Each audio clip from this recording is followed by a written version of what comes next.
Justement, l'entrepreneuriat nous permet déjà de vivre de notre passion et nous permet aussi également de maîtriser un peu notre temps dans la mesure où c'est nous qui faisons notre agenda, c'est nous qui voyons ce qu'on peut faire, notre liberté en fait. Ça a été vraiment ma première cause principale.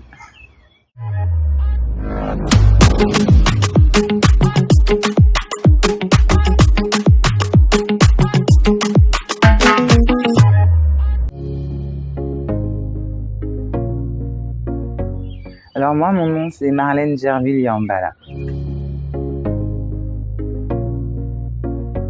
Bon, donc pour commencer, en fait, moi je suis comptable de formation. Donc j'ai un BTS en compta gestion depuis 1994 et après 15 ans d'expérience dans la comptabilité, j'ai décidé en fait de changer de cap. Déjà parce que j'avais des enfants et tout ça et après je me suis dit oui, pourquoi pas.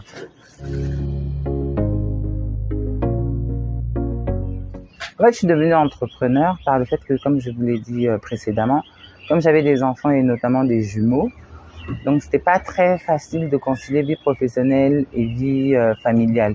Du coup, j'ai fait ce choix d'essayer déjà de trouver une activité. Et à l'époque, moi, je vendais tout ce qui est produits cosmétiques, dits naturels et tout, quoi.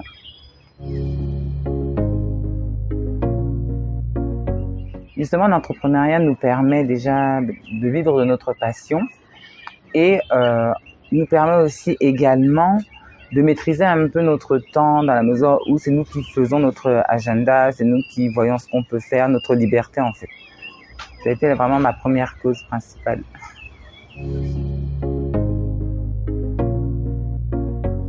Mais en fait, j'ai eu la chance d'être chef d'entreprise très tôt, donc à l'âge de 24 ans. Et j'ai eu la chance d'être, on va dire, mentorisée par mon père, donc qui m'a appris vraiment la rigueur, l'honnêteté, l'amour de ce qu'on fait en fait.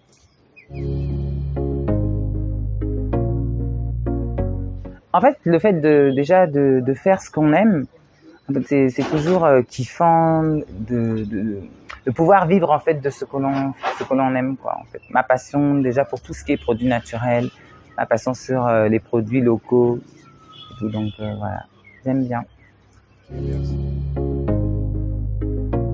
Le plus dur en fait des fois c'est comment on est perçu. Bon, ça encore le regard des autres ça n'a pas trop d'importance, mais le manque d'accompagnement au sein on va dire des structures qui existent aujourd'hui. Je pense que je suis pas la seule à le dire, mais on n'a pas trop d'accompagnement par les banques. Bon, moi, j'ai cette chance de pouvoir être accompagnée par Sophia Crédit, qui, m'a ouvert une ligne de découvert et tout, mais c'est pas toujours évident, quoi. Même pour rembourser le découvert, c'est pas évident, parce que voilà, quoi, c'est comment le produit est aussi perçu.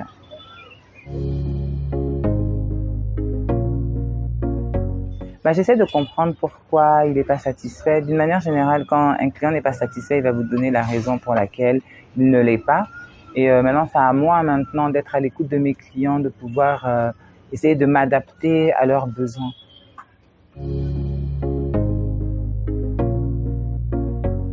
Honnêtement, non.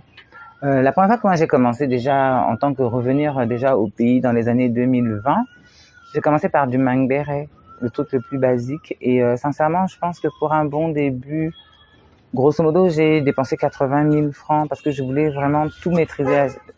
En fait, pouvoir déjà faire ma propre pâte de manioc et tout. Et c'est ça qui a fait que c'était un peu plus cher.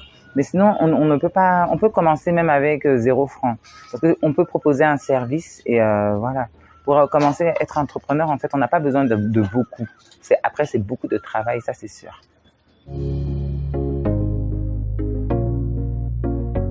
Que c'est pas un domaine facile déjà. C'est très dur.